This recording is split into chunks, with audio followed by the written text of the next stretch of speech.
Boa tarde a todos que acompanham a nossa página aqui no Enxaqueca Crônica no Facebook. Nós estamos começando mais uma live hoje, diretamente da cidade maravilhosa aqui no Rio de Janeiro.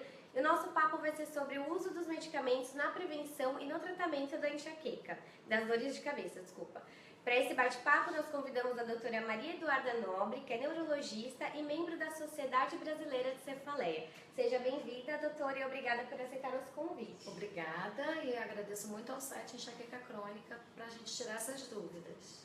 Antes de começar, é importante nós lembrarmos que nós vamos abordar os medicamentos, os seus componentes, e nós não vamos citar os nomes dos medicamentos, né, para não fazer nenhuma propaganda comercial, ok? E vocês que estão nos acompanhando, enviem suas perguntas que nós vamos ler aqui durante o nosso bate-papo, e os que a gente não conseguir, a gente vai ler assim que acabar e vai responder à medida do possível, tá bom? Doutora, vamos lá. Vamos começar. Vamos lá. Remédio para dor de cabeça é tudo igual ou vai depender de qual tipo de cefaleia a pessoa apresenta? A senhora poderia exemplificar? É importante a gente saber, cefaleia é o sintoma, né? Existem vários tipos de cefaleia. O que procura mais tratamento, o tipo mais procurado para tratamento é a enxaqueca, porque é a dor, uma das mais debilitantes na qualidade de vida do paciente. Existe a cefaleia do tipo tensional, existe a cefaleia em salva, são mais de 300 tipos. Então, a primeira coisa no tratamento é o diagnóstico. Então, o paciente ele tem que ter um diagnóstico correto para o tratamento ser direcionado. E daí, com o diagnóstico, o tratamento ele pode ser preventivo, uma medicação que a pessoa vai tomar todos os dias para evitar que a dor venha, ou ele vai ser para crise, que aí vai ser tomado na hora da crise. Esse é o tipo de tratamento que a gente tenta fazer com que o paciente tome o mínimo possível. O ideal é que faça o tratamento preventivo. Aí tem vários tipos de medicações. Tá. E de que forma que eles são usados para esses tratamentos, os agudos e os preventivos? Vai variar de acordo com a frequência de dor do paciente, né? E o impacto dessa dor na vida, na qualidade de vida. Então, acima de 15 crises por mês, a gente já considera essa cefaleia crônica. Geralmente, se for a enxaqueca, essa enxaqueca crônica, ela vai ter várias abordagens, inclusive outras além de medicamentos. Mas, a partir de 2 no mês, que sejam incapacitantes, já há indicação de fazer um tratamento preventivo. Entendi. E aí vai variar muito. A gente tem os tratamentos mais simples e tratamentos mais complexos, com várias classes de medicamentos, de acordo com os problemas também de saúde do paciente. Por exemplo, paciente hipertenso. Existem alguns antihipertensivos que também tratam a enxaqueca. Então, ele pode tratar a hipertensão e a enxaqueca com um remédio só. Então, a gente vai adaptar. Pacientes obesos, a gente já vai ter medicamentos que possam ajudar a perder peso. Pacientes que têm baixo peso, já tem medicamentos que podem abrir um pouco o apetite.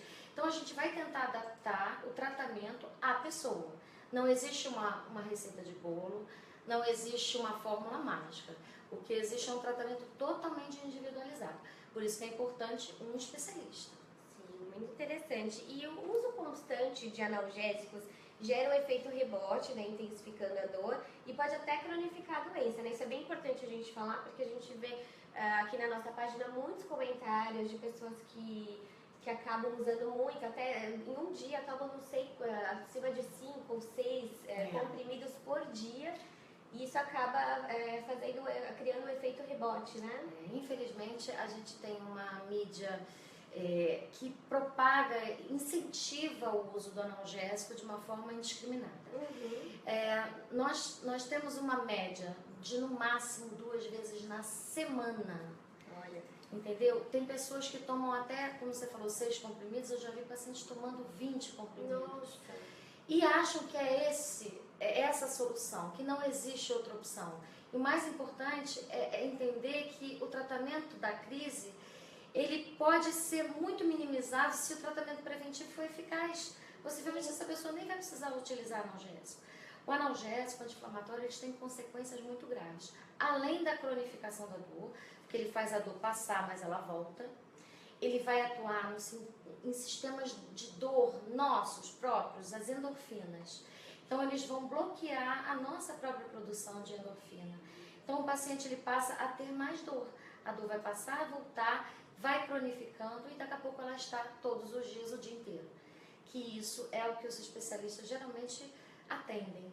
Pacientes que já foram a vários médicos e que chegam aqui com uma lista imensa e tomando remédio todos os dias. Então, a primeira coisa que a gente faz é tentar limpar esse organismo, tirar os analgésicos.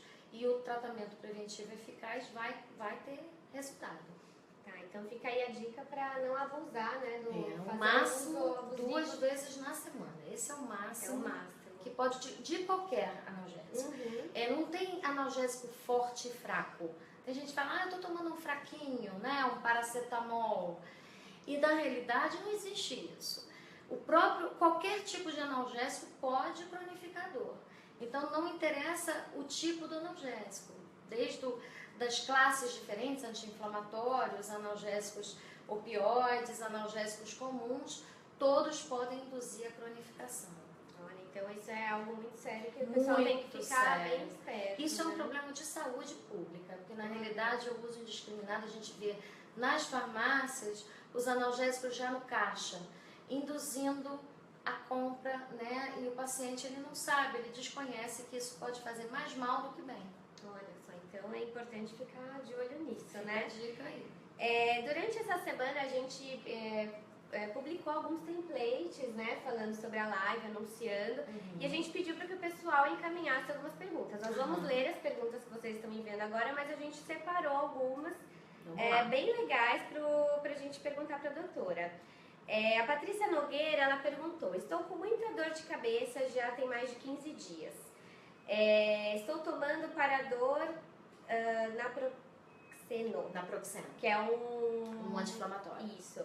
Mas sinto que não faz mais efeito. O que acontece? O naproxeno é um SOS, é um analgésico, é um tratamento para crise. Então, você, Patrícia, está tomando mais de 15 vezes por mês. Então, você está entrando no grupo já da cefaleia crônica. Eu não sei se o tipo de cefaleia que você tem é enxaqueca. Se for enxaqueca, o naproxeno puro também não é o mais indicado. E quando se usa muitas vezes assim, mais que 2 vezes por semana, além do remédio ir perdendo o seu efeito, que a gente chama de efeito de tolerância, você tomava fazia efeito, mas passa a tomar 2, já não faz mais efeito. Daqui a pouco você está tomando 3. Então é a hora de justamente, já deveria, né, ter procurado o tratamento preventivo para justamente diminuir o número de analgésicos. E lembrar que os anti-inflamatórios, usados em muita quantidade, podem dar quadro renal, insuficiência renal. Então você pode ter um quadro de insuficiência renal por uso abusivo de analgésico, além de cronificar sua dor. Então, Patrícia, você pode procurar um neurologista para ver se existe algum tipo de tratamento adequado preventivo. O só pra gente deixar claro, esse é um componente de analgésico.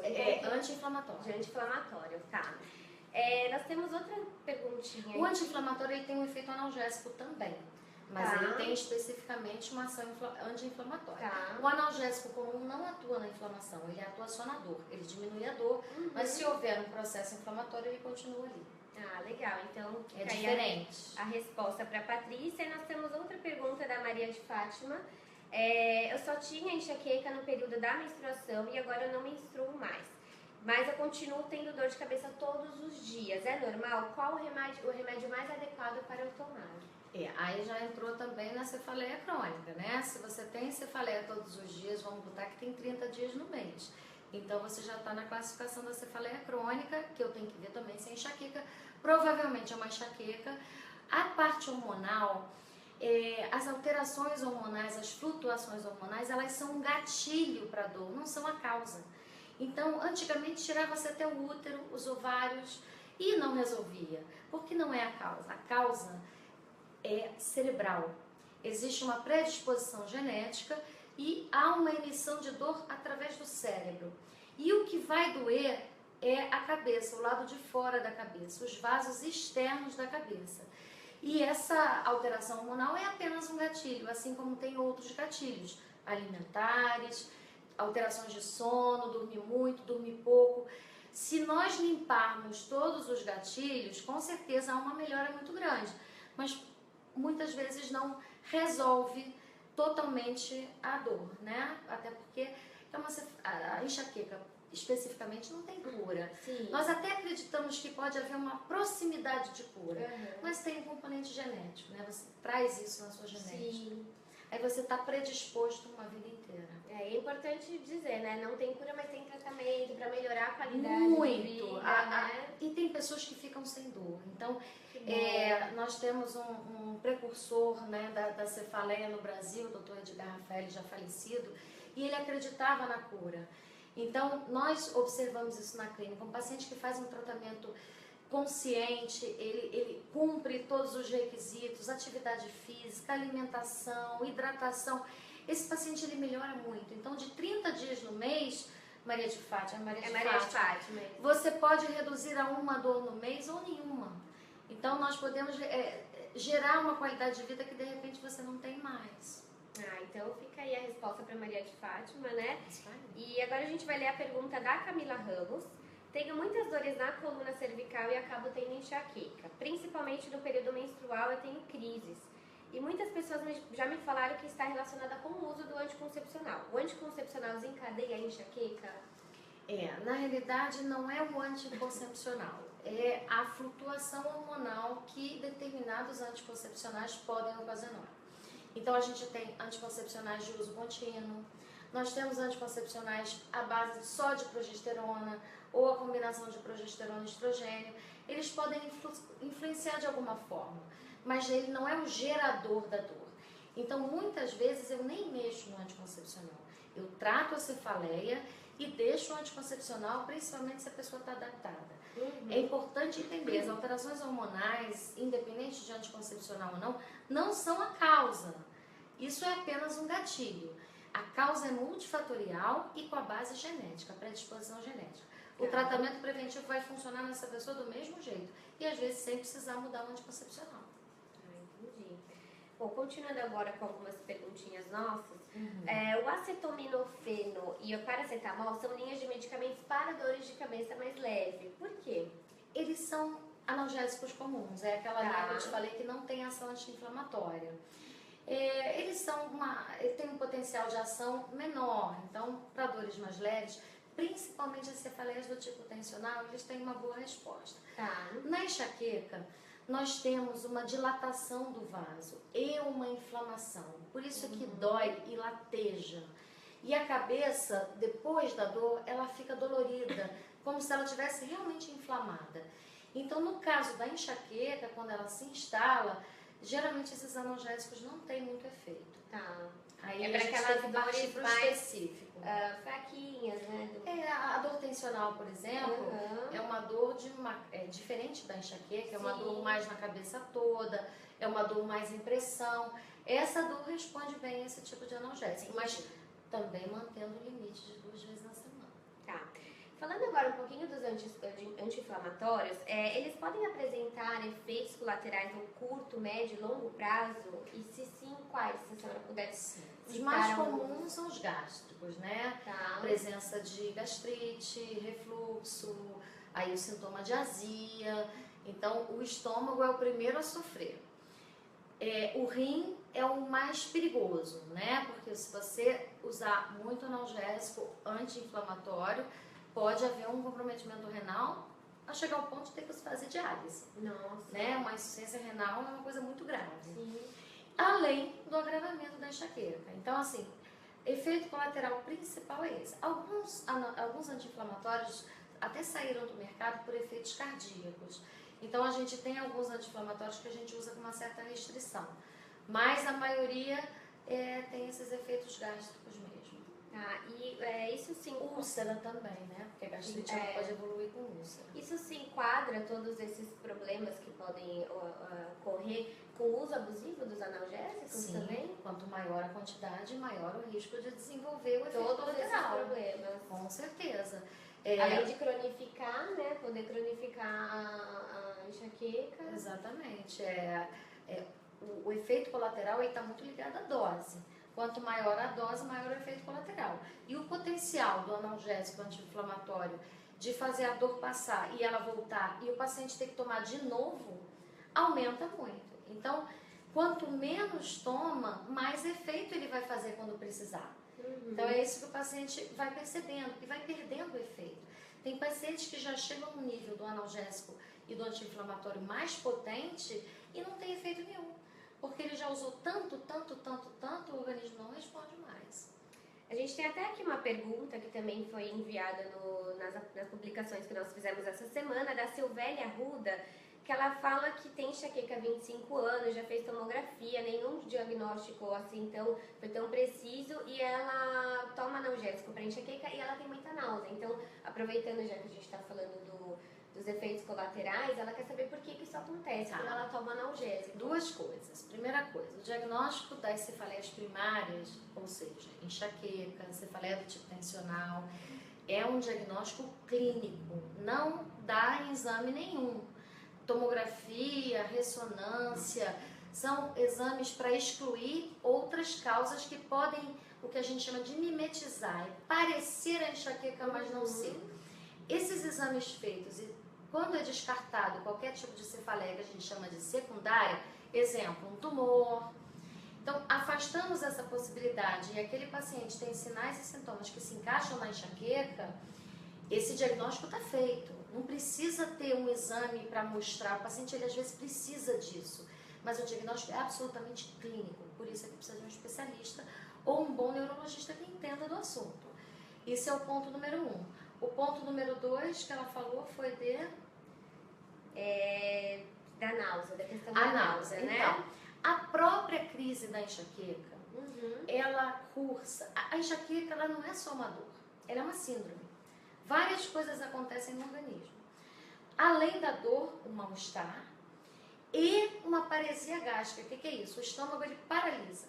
Então, tudo que a pessoa comeu algumas horas antes e tomou remédio, bebeu água, está tudo paralisado ali. Vai tomar o remédio fica ali. Até ele começar a dissolver e fazer efeito, demora. E isso provoca náusea. Muitas vezes o paciente vomita e sente até um alívio, porque aquilo tudo está estagnado, que a gente chama de paresia gástrica. Então, a maioria das vezes, a náusea não é pelo remédio, é pela própria enxaqueca. Então, a gente geralmente até aconselha medicamentos junto com o analgésico que melhorem essa motilidade, porque aí o analgésico vai ser absorvido de uma forma mais rápida. E, em alguns casos, até analgésicos injetáveis e analgésicos sublinguais, por exemplo, para poder acelerar o efeito, por causa dessa lentidão gástrica. Entendi. Bom, então fica aí a resposta. Nós estamos vendo algumas pessoas aqui da nossa live falando sobre náuseas, vômito, coração disparado, tudo isso que a gente está abordando agora. E isso tudo possivelmente é da própria enxaqueca. Exatamente. Mas tudo isso após o consumo dos medicamentos, que é o que a senhora disse, que tudo por conta da doença, né, da enxaqueca.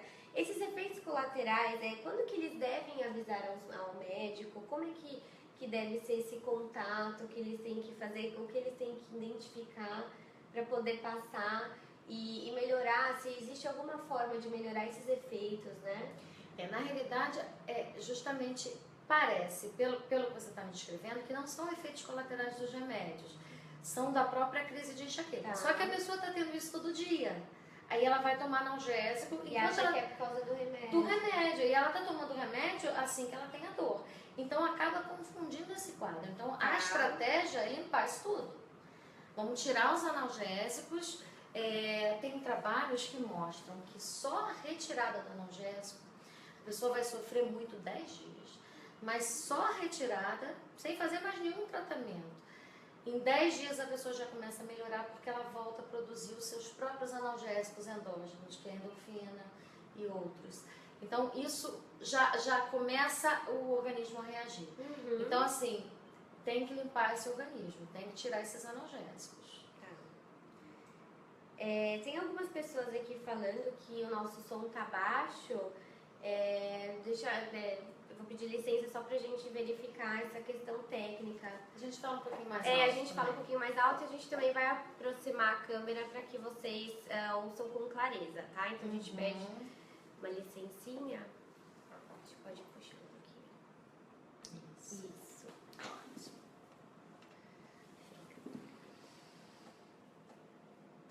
Ao vivo é assim, né, gente? A gente tem alguns probleminhas, mas vocês avisam se vocês estão ouvindo com clareza para que a gente possa melhorar isso, tá? A gente vai fazer alguns agradecimentos agora ao Danilo Lucas, Jocely Boles, Mari Guimarães, que estão acompanhando aqui a nossa live. Obrigada. Existe distinção de tratamento medicamentoso? Essa dúvida veio da live, do pessoal que está assistindo. Para crianças, por exemplo, crianças podem tomar esses anti-inflamatórios, esses analgésicos, ou tem algum remédio diferenciado para eles? Tem várias restrições, né? A criança também pode fazer tratamento preventivo. Existem crianças com enxaqueca com mais de 15 vezes ao mês. Então, essa criança também pode ser enquadrada num quadro de enxaqueca crônica, e é muito importante valorizar a queixa da criança, porque às vezes os pais demoram muito a procurar ajuda achando que conversa, né? Que não quer ir à escola. Pois é, e a criança, ela muitas vezes ela vai aumentando essa frequência, às vezes pede analgésico na escola. Então, existem alguns analgésicos mais específicos para as crianças, tem uma limitação maior. Os medicamentos mais específicos para enxaqueca ainda não são liberados para as crianças, mas o tratamento preventivo existem várias opções. Então, criança também faz tratamento preventivo e responde muito bem. A criança ela tem uma resposta excelente. O menino, ele tende a melhorar após a adolescência. A menina tende a piorar. Após a menstruação, até em função de mais esse gatilho, ela tende a ter mais frequentemente. E o menino não, o menino tende a melhorar. Mas se houver uma frequência alta dessa forma, ele tem indicação de fazer tratamento. Entendi. A gente vê cada vez mais, a gente já até abordou isso em outras lives, as crianças, né, tendo, que também tem o fator genético, mas também tem a questão dessa rotina agitada, que hoje eles têm tantas coisas, tantos afazeres, muitas atividades. A gente vê cada vez mais crianças estressadas, então tudo isso também pode... Deprimidas, estressadas, então a gente... Com a alimentação, de repente, não tão adequada. A criança precisa de sono.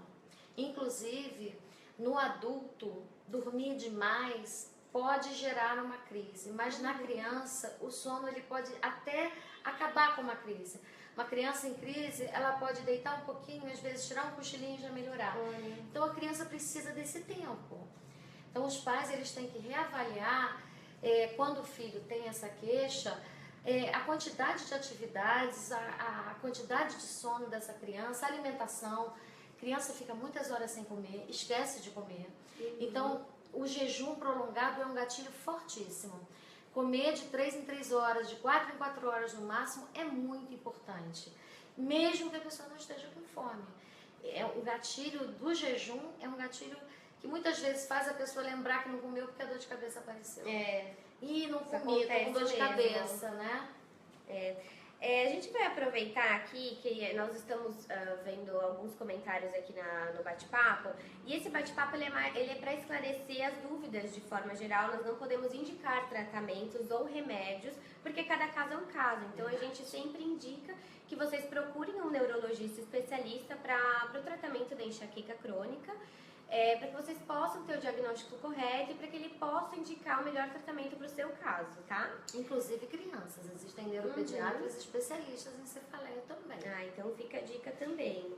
Pode falar, o que eu ia falar é que existe o site da Sociedade Brasileira de Cefaleia, o site oficial da sociedade, e lá há especialistas em todo o Brasil. Então o paciente ele pode procurar pela sua própria cidade e achar um especialista. Isso, todo mundo tem acesso. Também, a Sociedade Brasileira de Cefaleia.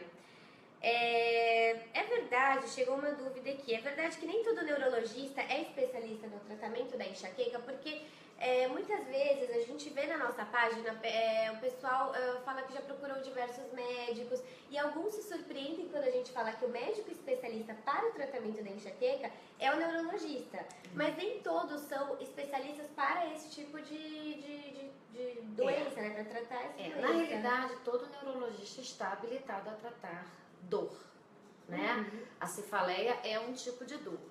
Todo neurologista está habilitado. Agora, existem os especialistas dentro da neurologia. Assim como existem neurologistas mais especialistas em AVC, neurologistas especialistas em envelhecimento, doença de Parkinson. Existe a cefaliatria, que é a especialidade da dor de cabeça. Esses médicos, que geralmente são afiliados à sociedade, são estudiosos no assunto, se interessam pelo assunto, se dedicam mais. Então, esses podem ajudar mais, mas todo neurologista está habilitado. Tá. Pode não ser a especialidade principal dele, entendeu? Tá.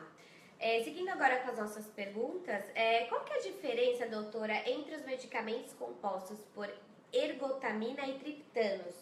A gente vê bastante pessoal falando sobre os triptanos na página, então a gente acha legal esclarecer isso também. A ergotamina, os dois têm uma ação que a gente chama de constricção do vaso, contrai o vaso. A enxaqueca, o que dói é o vaso. O vaso ele vai estar dilatado. Então, tanto a ergotamina quanto o triptano, eles vão botar esse vaso lá no tamanho normal dele. Só que a ergotamina, ela é um vasoconstritor para o corpo inteiro. Quando você toma a ergotamina, ela faz efeito em vasos do corpo inteiro. Então, vai contrair os vasos do corpo inteiro. Numa dose pequena, isso pode não ter problema nenhum. Mas se tomar uma dose maior, você pode ter, inclusive, um infarto, porque pode contrair o vaso coronariano. No caso do triptano, ele já foi desenvolvido com receptores específicos para os vasos onde estão dilatados na enxaqueca. Então, o triptano seria, entre aspas, uma ergotamina específica. Um remédio que vai atuar na enxaqueca. Ele não faz efeito mais em nenhuma dor, só na enxaqueca. Entendi. E quais são os remédios indicados especificamente para as pessoas que sofrem de enxaqueca crônica? Preventivos, que você diz? Isso. Existem várias classes de medicamentos, né? Então isso é importante, porque às vezes a pessoa fala, o médico me receitou um remédio para pressão. Na realidade, esse remédio para pressão, ele também funciona para enxaqueca. E muitos já têm em bula, inclusive, isso. Então a gente tem classes de medicamentos, né? Os beta-bloqueadores, que são remédios usados para pressão. A gente tem os neuromoduladores, alguns remédios usados para epilepsia, por exemplo, que também são usados para enxaqueca. A gente tem alguns antidepressivos, então, às vezes não tem nada a ver com a depressão, a pessoa não tem depressão, mas a gente usa uma classe de antidepressivos que funciona muito bem em dor. E outras classes, inclusive a aplicação de toxina botulínica. Então, a gente tem os remédios orais, que são remédios que a pessoa vai tomar todo dia, e nos casos crônicos, a gente também pode lançar mão do tratamento com a toxina botulínica, em que é aplicado no local, em pontos específicos até essa região do pescoço. Então, são 31 pontos e a gente tem uma indicação bem específica nos casos mais crônicos. A toxina é só para quem tem enxaqueca crônica, né? Exatamente. Sobre os antidepressivos e os anticonvulsionantes, né? Como que você chegou a essa indicação? Porque algumas pessoas que não sofrem de depressão, a senhora explicou que podem tomar antidepressivos. Como que você chegou a essa linha dessa indicação desses medicamentos? Na realidade, na medicina, existe muito a medicina baseada em evidência, em que a gente observa isso nos pacientes ao longo do tempo e os médicos que vão observando vão descrevendo os casos, né? Então, o uso dessas substâncias para a epilepsia, numa pessoa que tinha enxaqueca também, ela começou a melhorar. Foi a mesma história da toxina botulínica. Começaram a fazer para estética e muitos pacientes começaram a melhorar. E aí eles falam, não, então tem alguma coisa aqui, vamos estudar isso. Aí eles pegam um grupo de pacientes e estudam especificamente a enxaqueca e chegam à conclusão de que aquele medicamento ele tem uma eficácia superior à do placebo. O que é o placebo? Seria uma pílula com nada dentro, com farinha. Então eles fazem comparações entre os medicamentos em que há aquela suspeita da eficácia e avaliam comparando ao placebo. E quando esses medicamentos vão mostrando eficácia, a gente vai cada vez usando mais e tendo maior experiência. Então todos eles usados para outras doenças foram mais na observação mesmo. E sobre a toxina botulínica e outros medicamentos injetáveis, né, que existem, que a gente sabe, até a senhora pode comentar, como que é a atuação desses medicamentos? Quanto tempo dura? Como é que é a aplicação?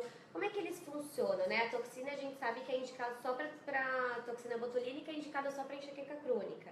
Existem outros quais são as indicações e como é que funciona a aplicação e o tratamento desses medicamentos injetáveis? Na realidade, injetável, preventivo, a gente só tem a toxina. Tá. Existe também o bloqueio que a gente pode fazer em certos pontos da cabeça. Esse bloqueio é feito com analgésico e corticóide em casos muito indicados. Nós podemos fazer esse bloqueio, que é um tratamento que dura alguns dias. É uma prevenção de curto prazo, mas assim, para a prevenção mesmo, só a toxina. Os injetáveis, que talvez você se refira, sejam os da crise. Então, existem medicamentos injetáveis para a crise e são indicados principalmente quando as pessoas estão com muita náusea ou vômitos, porque aí você não consegue ingerir um analgésico ou qualquer tipo de medicação para dor, porque vai vomitar. Então aí a gente faz a administração ou subcutânea ou até venosa, né? Intramuscular ou venosa. Tá. E a aplicação, como é que se faz? Tem um tempo certo, no caso da toxina, para aplicar durante... A toxina é feita mais ou menos... na realidade é por tempo indeterminado. Tá. A gente tem uma média de tratamento em torno de 2 anos. Qualquer tipo de tratamento preventivo, a gente tem uma média de 1 a 2 anos de início, meio e fim. A toxina ela é aplicada de 3 em 3 meses ou de 4 em 4 meses, em média, e a eficácia dela é muito grande, principalmente após a segunda aplicação. Às vezes a primeira aplicação não mostra uma eficácia tão boa, mas a segunda mostra e ele vai fazendo em sequência. Agora, a diminuição da frequência da dor e da intensidade, depois nós vamos tirando esse preventivo. A pessoa não fica tomando remédio o resto da vida. Então as pessoas falam assim, não quero tomar um remédio o resto da vida. Mas às vezes toma muito mais analgésico do que vai tomar no preventivo. Então às vezes não tem um bom senso nessa relação. A gente tem que pensar que o analgésico ele é muito mais maléfico do que as medicações usadas na prevenção, que quando são feitas com segurança, na dose certa, geralmente não causam nenhum tipo de efeito colateral importante. São administráveis, digamos assim. Tá. E durante esses tratamentos, no caso a toxina que é injetável, os medicamentos via oral, eles são mantidos, eles são trabalhados em conjunto? Dependendo do caso, sim. Muitos pacientes, eles, por exemplo, a paciente que tem dor todos os dias. Muitas vezes nós fazemos ao mesmo tempo e vamos tirando os medicamentos orais. Então isso vai depender da resposta clínica ao tratamento. Mas a intenção é manter só com a toxina botulínica e tirar a medicação, mas muitas vezes nós não conseguimos, né? Depende do caso, da gravidade, do tempo. Muita gente chega aqui com 20 anos de dor. Então é muito difícil você tirar rapidamente uma pessoa que tem uma enxaqueca crônica há tantos anos, né? Tá. Agora a gente vai para uma dúvida da Kelly Forbeck, que está acompanhando a nossa live.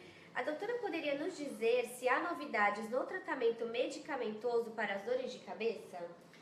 Olha, há novidades em medicamentos que já existiam, que nós temos associações importantes, em que a gente já tem uma experiência maior. Um remédio novo mesmo ainda não tem. Nós estamos esperando um lançamento, que possivelmente daqui a uns 2 anos, mas existem tratamentos muito eficazes no mercado. É que a pessoa já fez um tratamento ou outro e acha que não tem mais nada.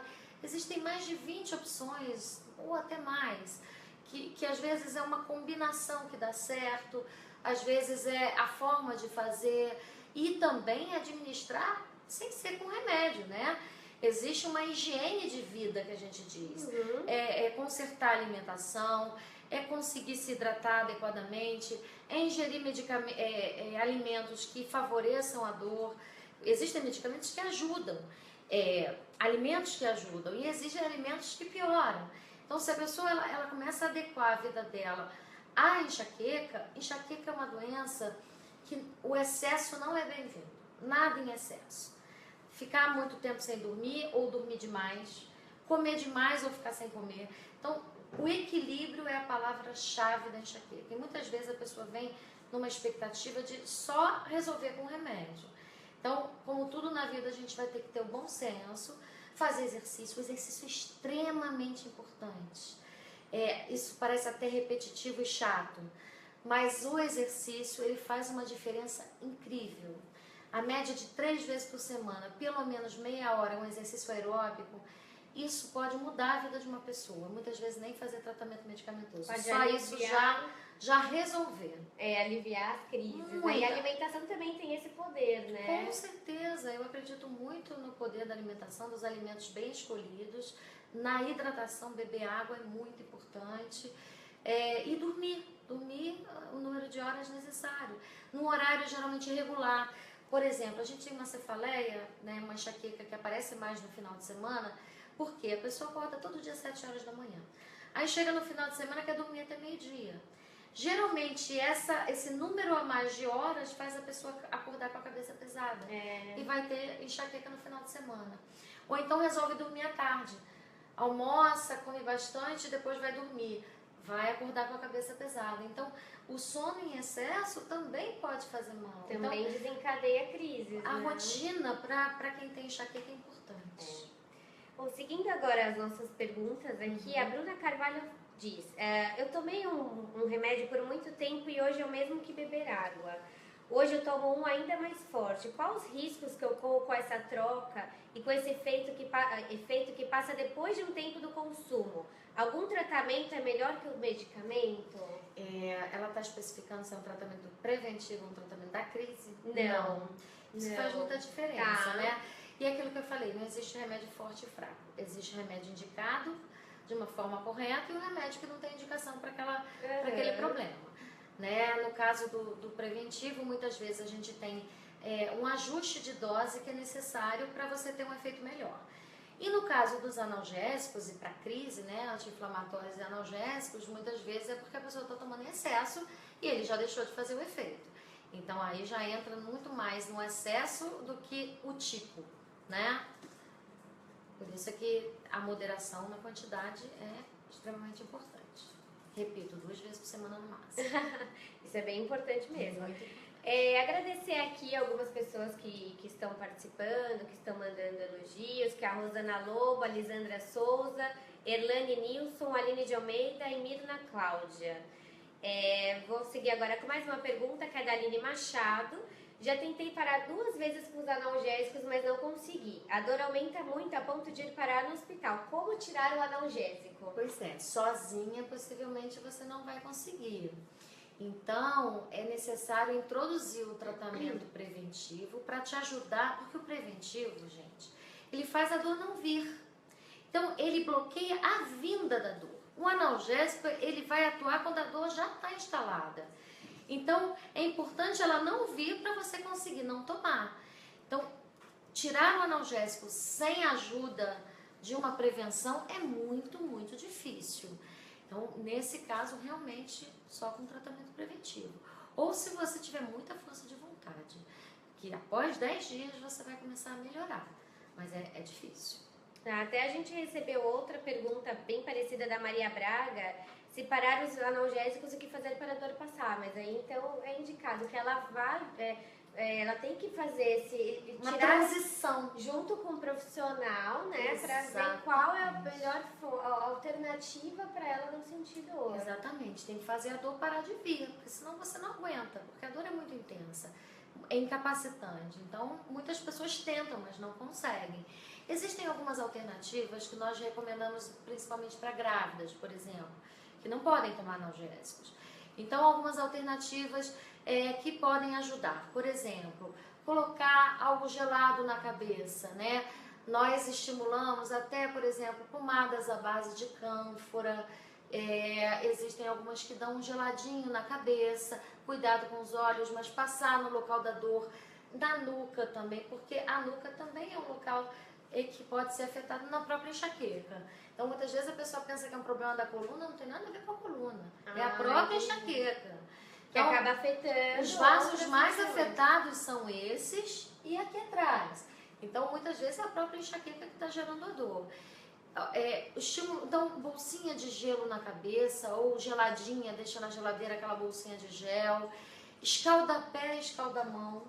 Então, botar a mão na água quente e o pé na água quente ajuda a contrair o vaso aqui. Então, o gelado aqui, mão quente, pé quente. repouso, geralmente com a cabeceira mais elevada, a cabeceira muito deitada, o sangue vai mais para a cabeça. Então, ficar quietinha, ambiente mais escuro, porque a luz incomoda, barulho incomoda, cheiro incomoda. Não comer naquele momento, esperar passar a dor, porque o estômago está muito paralisado. E essas dicas vão fazendo a pessoa conseguir não tomar naquele dia. E é um dia de cada vez, né? É igual, infelizmente, acaba sendo uma dependência química. Vira uma dependência química. Vira um vício, né? Vira um vício. E a gente até, a doutora agora comentou sobre as grávidas, né? O fato delas não poderem tomar certos medicamentos. E a gente tem uma pergunta sobre as mulheres grávidas. Então, essas dicas todas, elas servem para as gestantes e, no caso, os medicamentos que foram citados aqui, elas não podem tomar nenhum. Geralmente os ginecologistas, eles permitem bem moderadamente o uso da dipirona e do paracetamol. Anti-inflamatório nem pensar. Os anti-inflamatórios, eles podem gerar até aborto ou um parto prematuro. Então, talvez num estágio mais adiantado possa ser permitido, dependendo da crise. Mas o ideal é que não tome nada. E essas medidas são medidas que vão ajudar a aguentar, porque a enxaqueca, a crise, ela dura até 72 horas. Nossa, é muito tempo, né? É muito tempo. Então, nesse período, a pessoa fica um pouco inabilitada para fazer qualquer coisa. Então, essas medidas ajudam, e o analgésico tem que ser só desse tipo de classe de medicamentos, não pode tomar mais nada. E geralmente nenhum preventivo também. Então, agora, a gravidez é um período geralmente bom para a mulher. As mulheres que costumam ter enxaqueca geralmente têm uma paz durante a gravidez. Então, não é a regra geral, mas a maioria tem uma pausa na frequência, dá uma boa melhora. Eu já ouvi bastante isso, e também quando a mulher ela entra na menopausa, às vezes tem também essa pausa, Exatamente. Né? Então, isso a gente está falando da maioria. Existem até mulheres que começam a ter na menopausa, mas a maioria tem esse gatilho hormonal amenizado, e isso diminui a frequência da dor. Muitas vezes, uma pessoa que fazia até tratamento deixa de fazer tratamento. Tem pessoas que falam, nunca mais eu tive dor.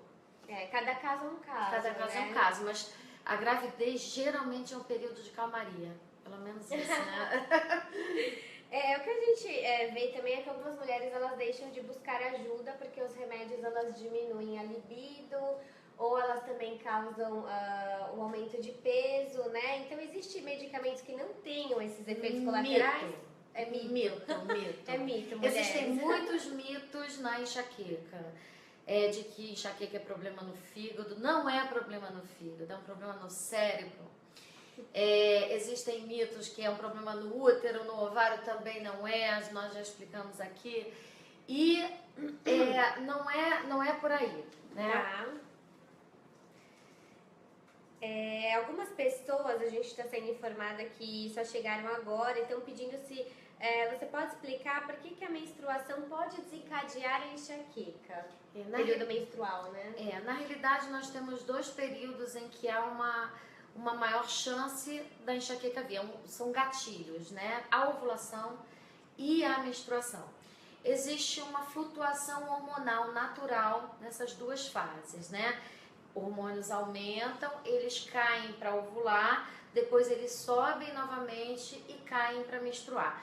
Essa flutuação é o gatilho. Então, na realidade, são os 2 períodos mais suscetíveis, ovulação e menstruação. Existem mulheres que só têm no período pré-menstrual, que nós chamamos de enxaqueca menstrual. Uma abordagem que às vezes até é mais fácil, ou de remédios mais específicos. Agora, tem mulheres que têm mais dor no período pré-menstrual, mas tem no mês inteiro. Às vezes as dores no período pré-menstrual são mais intensas. Então, na realidade, o porquê disso é pela flutuação hormonal. Mas é só um gatilho, não é a causa. Resolver isso ou não menstruar não é uma solução. É apenas tirar um gatilho. Os outros estão ali. Então, tem que ser resolvido a emissão da dor. É parar de emitir. Isso é lá no cérebro, através de medicamentos específicos. Medicamentos, eles são adequados a cada pessoa. Então, se a pessoa está acima do peso, nós podemos fazer medicamentos que possam até emagrecer. Pessoas que estão abaixo do peso podem ganhar peso. Então a gente vai adequar a cada um. Então existem medicamentos que não mexem na libido. Tudo tem que ser feito caso a caso, mas o tratamento, hoje nós temos muita variedade de tipo de tratamento. A toxina, por exemplo, não dá nenhum tipo de efeito colateral relacionado a isso, a peso, nada disso. Então, cada caso é um caso. E é até importante a gente estar até com essa pergunta, falando exatamente isso, né? Que o remédio que foi indicado, a gente vê muito, mas muito mesmo nas nossas interações aqui na página, pessoas que falam, o que você fez para melhorar a sua crise? E aí a pessoa indica, ou alguém que fala, eu vou fazer, então adere. E a gente precisa dizer, repetidas vezes, que é importante procurar um médico e que cada caso é um caso. Não dá para você aderir ou indicar o que foi bom para você, que de repente não é bom, né, para outra pessoa. Muito pelo contrário, muito pelo contrário. Muitas vezes naquela pessoa o resultado vai ser muito diferente. Os analgésicos em geral são estimulados até pela própria mídia, né? Que é uma coisa que nós temos lutado, a sociedade brasileira tem lutado contra isso, essa indução a tomar analgésico com nomes bem populares. Agora, o tratamento preventivo, principalmente, ele é muito individualizado, porque nós temos muitas opções. E, às vezes, uma composição de um medicamento com o outro faz uma diferença incrível naquela pessoa. E numa outra vai ser, talvez não faça o efeito. Então, é importante procurar um especialista para poder achar a combinação certa para o seu caso. Tá. A gente está recebendo também algumas perguntas que aí fogem um pouco de medicamento, mas eu acho que é legal a gente falar sobre essa diferença entre a enxaqueca e a enxaqueca crônica. Tá. A enxaqueca é a doença, né? A pessoa pode ter o gene, herdou da mãe, do pai, da avó. Você tem o gene, você tem a predisposição a ter enxaqueca. Eu posso ter uma enxaqueca uma vez no ano, né? Uma crise de enxaqueca, fico debilitada, uma dor de 4 a 72 horas com as características da enxaqueca. Geralmente nessa região, frontotemporal, lateja, luz incomoda, barulho, cheiro, enjoada, vomita. Então essa é a crise da enxaqueca. Essa crise da enxaqueca, ela pode passar a ser frequente, vir todo mês. Daqui a pouco ela pode vir toda semana, daqui a pouco ela pode vir todo dia. Então o critério para enxaqueca crônica é dor mais de 15 vezes ao mês, por mais de 3 meses. Isso é um critério utilizado para a gente poder separar esses grupos, né? Pessoa que tem mais de 15 crises ao mês, por mais de 3 meses, essa pessoa já tem enxaqueca crônica. Uma dúvida, a enxaqueca com aura, qual que é o tratamento indicado? É muito semelhante. Medicamentos, assim, para a pessoa que tem enxaqueca crônica e enxaqueca com aura. É porque a pessoa que tem enxaqueca com aura, ela pode ter enxaqueca sem aura também. Tá. Né? Uma mesma pessoa, isso é muito frequente. Geralmente ela não tem só com a aura. Muitas vezes ela tem crises com aura e crises sem aura. Tá. O mais importante é o número de crises, né? E o número de auras. Agora, o tratamento preventivo é muito semelhante. São os mesmos medicamentos, né? E a resposta é muito boa também. Agora, os pacientes que têm só com aura, muitas vezes eles respondem até melhor. Mas é raro um paciente com cefaleia crônica com aura só. É muito difícil ele ter tantas vezes aura assim. Ele já procura ajuda, porque a aura é algo muito debilitante. Geralmente a aura é um fenômeno que precede a crise, vem antes da crise. Dura em torno de 15 minutos e geralmente é luzinha, que a gente chama de escotoma cintilante ou escotoma preto, vê pontinho, tem uma perda de campo visual, isso dura em torno de 10 a 15 minutos e depois vem a crise da enxaqueca. Então a aura é muito debilitante, às vezes mais que a crise. Então essa pessoa geralmente ela procura um médico muito rapidamente. A gente recebe muitas perguntas sobre a enxaqueca com aura. Quando a gente tem algum post específico sobre isso, a interação é muito grande. Tem pessoas que veem um raiozinho, isso, que a gente chama de espectro em fortificação, é um zigue-zague, e nesse momento, se uma pessoa estiver dirigindo, por exemplo, há risco até de ter um acidente. Geralmente tem que parar, esperar, passar. Aí depois já sabe que vai ter uma crise de enxaqueca mortal, mas se ela estiver tratando, possivelmente nem a aura vem. Porque se estiver fazendo o tratamento certinho, o tratamento preventivo, exatamente, né? Então, a aura nem vem, nem a dor, né? Entendi. Nós vamos agradecer o Fábio Nascimento, Fernanda Freitas, Rosângela Sepse e Alva Valéria, que estão acompanhando a nossa live. Infelizmente, nós estamos chegando ao final dela. Nós gostaríamos de agradecer a sua participação, doutora Maria Eduarda, de todos vocês que colaboraram, que participaram, que enviaram suas perguntas. As perguntas que nós não conseguimos responder, depois elas vão ser respondidas uma a uma. E eu gostaria de agradecer, então, a sua participação. Se a senhora gostaria de deixar algum recado até para os nossos participantes que estão falando que não tem jeito, né? Se puder dar alguma mensagem de esperança, uma mensagem motivacional, porque o pessoal tá... Eu gostaria de falar principalmente para quem tem a enxaqueca com uma frequência maior que 1 a 2 vezes na semana. É necessário fazer um tratamento preventivo. Quem não tem plano de saúde ou quem não tem condições de ir a um médico especialista, nós temos os centros universitários em todos os estados, universidades, geralmente as públicas, elas têm ambulatórios de cefaleia. Então é importante procurar, geralmente na neurologia, há um ambulatório de cefaleia, um tratamento específico. Todo mundo pode ter acesso ao tratamento. E se informar no site da sociedade, porque lá também pode ser indicado. Então, todo mundo pode ter acesso a um especialista. É só procurar no local correto. E em cada estado, pode procurar a Universidade Federal de cada estado ou a Universidade Estadual de cada estado, que com certeza vai achar um tratamento. Ai, que ótimo. Então fica aí o recado da doutora Maria Eduarda. E nós gostaríamos de reforçar também que no nosso site www.enxaquecacronica.com.br vocês encontram na aba Encontre o seu médico todos os médicos que estão associados à Sociedade Brasileira de Cefaleia. Exatamente. Então vocês também vão ter acesso a todos eles, tá bom, doutora? Tá bom, gostaria muito de agradecer mais uma obrigada. vez, foi muito bom o nosso bate-papo. Obrigada a todos vocês que participaram e a gente vai se despedindo por enquanto. Obrigada. Tchau, tchau. Tchau.